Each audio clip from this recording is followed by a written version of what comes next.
to escape from my mouth. Leave me alone.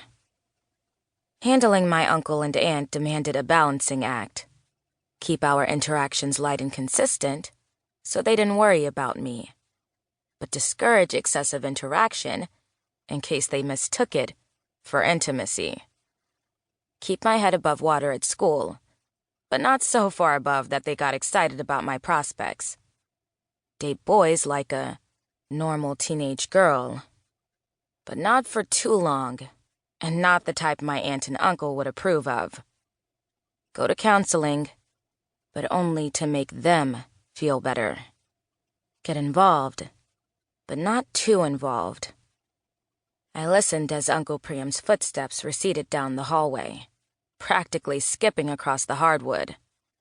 He and Aunt Vicky were now my official guardians. The paperwork had been finalized recently, after a painful, slow process following my parents' deaths.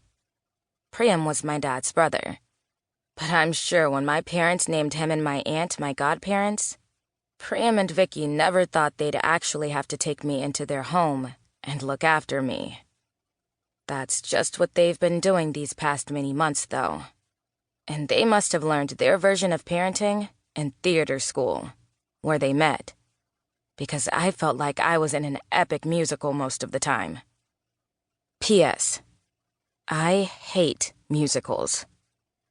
If my uncle and aunt weren't singing duets at the dinner table, they were playing dress-up. They were forever trying to get me to watch all these old-timey musicals on TV with them, and a while ago, they'd tried to give me singing lessons for my birthday. I pretended to go for 6 weeks, but in reality, I was at the skateboard park. It was clear we didn't get each other, so my balancing act was as much for them as it was for me. Aim for coexistence, and not much more. Don't waste their time, or mine. I stood up and stretched, my body aching from an extra long skateboarding session the day before. Skateboarding kept me muscular, and having more muscle meant experiencing more soreness, which was perfect for me. I lived for that ache, and I liked seeing my body stay thick and strong, too. My muscles made me feel like I could defend myself, but also invite pain when I needed to. I pulled on my jeans and hoodie, both protecting and preparing myself for the day ahead. Chapter 2. Butterfly, you must understand, Vicky implored. But honey, it's Pinter. Priam was sitting beside me at the kitchen table, hands out in a plea, face in an impressive sulk. If it were up to me, mealtimes would look like me eating on the way to somewhere else. But good old Priam and Vicky insisted we eat as many meals together as possible. As part of my balancing act, I relented. But I paid for it. At breakfast, I usually had to sit through a truncated version of some kind of drama. Sometimes it was real-life drama. Sometimes it was an elaborate fictional kind.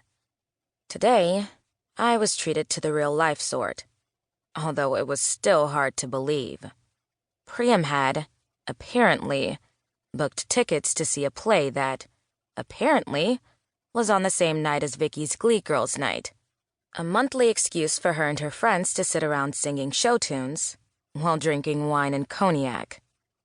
Currently, Vicky was flapping around the kitchen, banging cupboards, moving food around for no particular reason, sighing with the weight of 1,000 grievances. That is not the capital P point, Priam.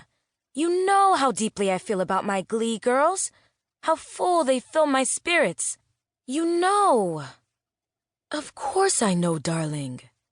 Priam collapsed against the back of his chair, arms falling to his sides. But it was the only night with tickets still available. What was I to do?